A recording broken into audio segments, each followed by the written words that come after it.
Hey guys, welcome to the show. This is something new. I'm not sure where to look. I'm not sure what to do with my hands. This is a podcast. This is also a video series. I'm primarily going with the video. I'm trying to play to my strengths. This is a new thing for me. I'm just getting started, but I'm excited. The show is called Ground Up. It's either the Ground Up Show, the Ground Up Podcast, whatever you want to call it. It's going to be a hybrid. It's going to be a lot of different things. But what I want to do is talk about how to start something from the ground up. I've met with so many filmmakers, photographers, graphic designers, incredibly talented people, many filmmakers who are more talented than myself, and for whatever reason, they give up or they do not continue to create films and create art. They perhaps end up in a job, not all the times, but sometimes in a job that's not fulfilling, that they don't like. So now that I've had a bit of success, or at least success as I define it, I want to be able to help out and give back and give advice to people who are just getting started out. I was reminded of the biggest mistake that I've ever made in my life. And I want to say the biggest mistake that I've ever made as a filmmaker / camera operator. Most embarrassing by far. So this happened. I was living at home with my parents. It was in a transition period for me where I'm trying to get my business off the ground.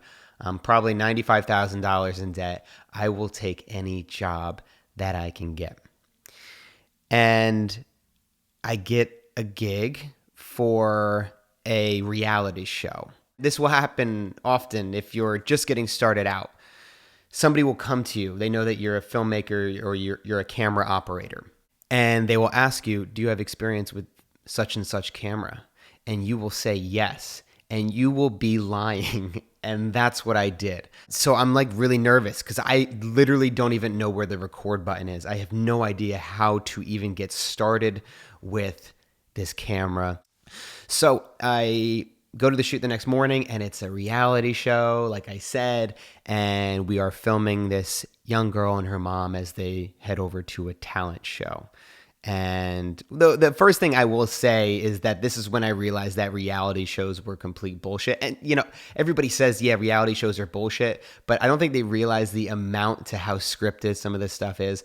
They will literally set up lighting. They will go through and run through alternate endings and give a chance to have a more dramatic ending. Oh, maybe the delivery wasn't good, so let's do something that's not so dramatic. Really completely creating a fictitious storyline to this reality television. Most people understand that, but I think sometimes we still forget how bad it actually, and we don't realize how bad it actually is. I get to the shoot, and there was a DP there. He was like the main camera guy. He had a little bit of a better camera than I did. He was obviously much more experienced than me as a filmmaker and camera operator. So I asked him, I said, hey, I want to make sure my camera settings are all matched up with yours. Can you just look at mine and make sure it's all good? He looks at it, goes through it. He changes a couple things. Yep, all good. Okay. The producers are in your ear the whole time. They have a little radio and they're telling you, zoom in. And I don't normally shoot reality show, which is a lot of camera movement. You're going side to side, you're zooming in, you're pushing in. They kept saying push in, and I didn't know if that meant for me to walk in or for me to zoom in. And I was just very stressed out the whole day, and I kept screwing up and I kept messing up. So I was already like on edge. And then on the second or third scene, the producer, I heard her talking to the other producer and say, what's wrong with his camera? It looks like it's like square ratio, like the aspect ratio doesn't seem right. And then they came out and then they look at my camera, and then the other DP comes up, looks at my camera, and then they're like, he was shooting in the wrong settings the whole time. And then they're just looking at the producers just put their head down and just shake their head. And they're like, this is not acceptable. This is messed up. And then the DP, the guy who was supposed to do the settings for me, he didn't see. He messed up. I trusted him to do it. Of course, you shouldn't ever blame somebody else or trust somebody else to handle the job for you. But I had to. I had no other choice. I'd never used the camera before. Shortly after, we're filming. So this is the fourth scene of the day. It's the last scene that we're shooting. We had been shooting for 8 or 9 hours. And, to conserve on battery, to conserve on the card that I was shooting on, I kept pausing and clicking record in between takes to make sure that we didn't go over. At one point, the producer said to me during that scene, "Hey, just want to make, are you pausing and recording during the scenes?" And I was like, "Yeah." She said, "Don't even worry about that. Just keep recording."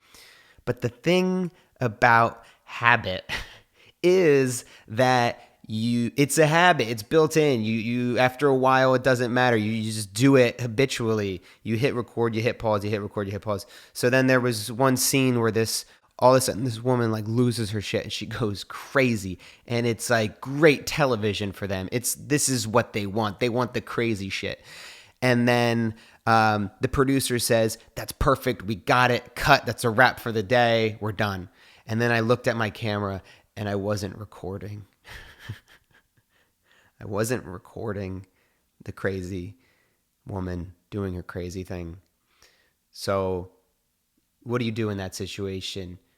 Do you tell the producer? I should have. I should have told the producer, but I didn't. I didn't tell her because it was such a bad day already. I had done so much stuff wrong, and I was like, you know what? It doesn't even matter anymore. They're never going to hire me again already.